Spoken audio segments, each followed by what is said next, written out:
Hello and welcome back to Scholastically Natalie, where I am finally living up to my last vague promise of continuing on with Candide.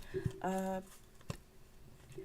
got distracted for a bit, as I always do. I don't know why I ever hope to continue a series without taking super long, stupidly timed breaks from things. So today we are continuing on with Candide by Voltaire, which I have managed to swap the two in today's PowerPoint because I'm just on the ball today, guys.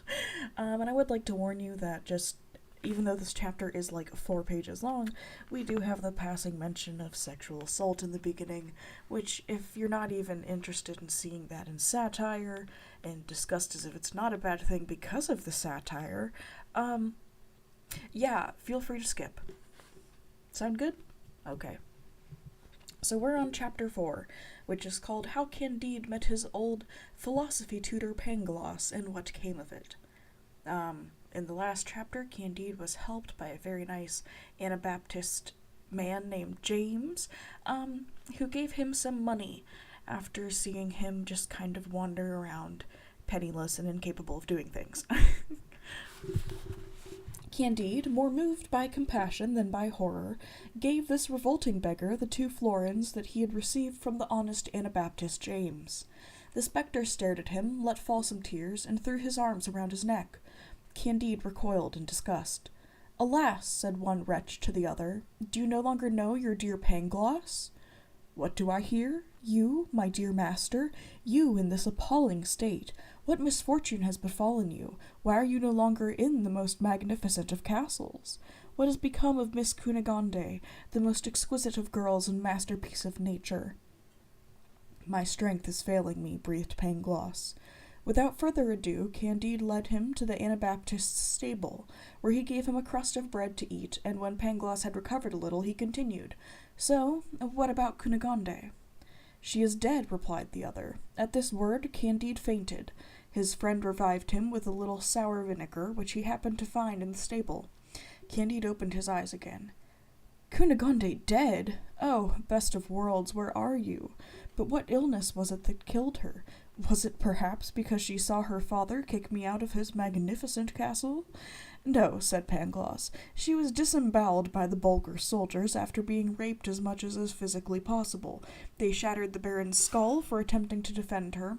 The Baroness was cut into pieces. My poor pupil received the same treatment as his sister. And as for the castle, there is not one stone left standing, not an outhouse, not a sheep, not a duck, not a tree. But we have been well avenged. For the Abars have done exactly the same thing to a neighboring barony belonging to a Bulgar lord." And I love this, because Pangloss is just like, the same thing happened to somebody else, so we're good. At this speech, Candide fainted again, but when he came round, and when he had said all that it became him to say, he then inquired as to the cause and effect, as well as to the sufficient reason, that had reduced Pangloss to such a miserable state. "Alas," said the other, "it is love. Love, the comfort of the human species, the preserver of the universe, the soul of all sentient beings, love. Tender love." "Alas," said Candide, "I have known such love, that sovereign of hearts, that essence of our souls, yet it never earned me more than a kiss and 20 kicks on the backside. How could this beautiful cause produce in you an effect so hideous?" Pangloss replied as follows. "Oh, my dear Candide, you remember Paquette, that pretty maid who waited on the Baroness? In her arms I sampled the delights of paradise, which resulted in the hellish torments which devour me now. She was infected, and now she may be dead. Paquette had received this gift from a very learned Franciscan, who had traced it back to its source. He had had it of an old countess, who had received it from a cavalry captain, who owed it to a marchioness, who took it from a page, who had received it from a Jesuit, who, while still a novice, had had it in a direct line from one of the companions of Christopher Columbus. As for me, I shan't give it to anybody because I am dying." And we do get a little bit of mild foreshadowing for this, because in one of the first chapters, we saw Pangloss and Paquette in an embrace. "Oh, Pangloss," cried Candide, "what a strange genealogy! Isn't the devil at the root of it? Not at all, replied the great man.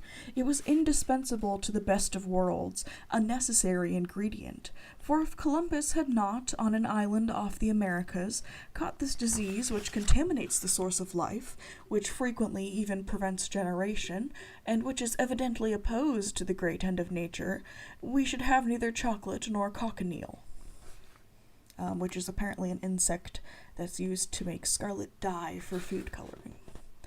It should also be noted that, up until now, this disease has been specific to our continent, just like religious controversy. The Turks, the Indians, the Persians, the Chinese, the Siamese, the Japanese do not yet know it, but there is sufficient reason for believing that they will now know it in their turn a few centuries from now. In the meantime, it has made marvelous progress among us, especially in those great armies composed of honest, well-raised hirelings who decide the destiny of states. You can be sure that when an army of 30,000 men fights another of an equal number, about 20,000 on each side will have the pox. And so here we see Pangloss even viewing his misfortune as some sort of blessing.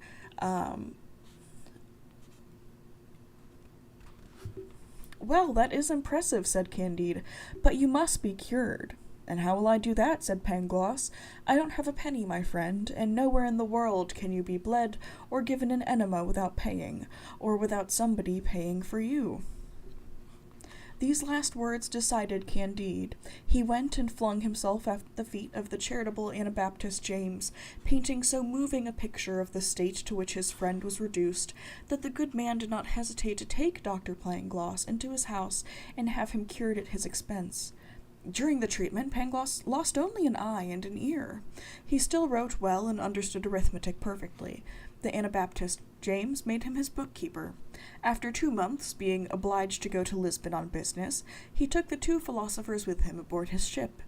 Pangloss explained to him how everything was arranged for the best. James was not of this opinion. It must be, he said, that men have corrupted nature a little, for they were not born wolves, and yet they have become wolves. God gave them neither 24-pound cannons nor bayonets, and yet they have made cannon and bayonets to destroy one another. I could add to this bankruptcies, and the courts which seize the property of bankrupts to cheat the creditors. All this is indispensable, replied the one-eyed doctor, for private misfortunes make up the general good, so that the more private misfortunes there are, the greater is the general good. While he reasoned, the sky darkened, the winds blew up from the 4 corners of the earth, and the ship was assailed by a most terrible storm within sight of the port of Lisbon. And here we have our fun 2 contrasting concepts of, things that are done might go against the will of higher beings or against the course of nature, or that everything is on some cosmic balance where even if a person is suffering, it's because the overall good is going to work out. Which is definitely an interesting stance to take. And so that is the end of chapter 4 of Candide. I hope you do enjoy our rather short series on this classic literature piece, and by short I mean the chapter-wise. These are definitely short lengths, because the chapters are only 3 to 5 or 6 pages long, at max.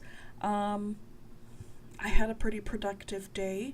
I reorganized my closet, I took out the trash, and I did a couple other important things, so I hope that you will also have a productive rest of the week. Don't forget to drink things and, to maybe dust your shelves every once in a while. That's something I need to do. Anyways, I hope you guys will have a great rest of the week, and I will see you all in the next one. Scholastically Natalie is out.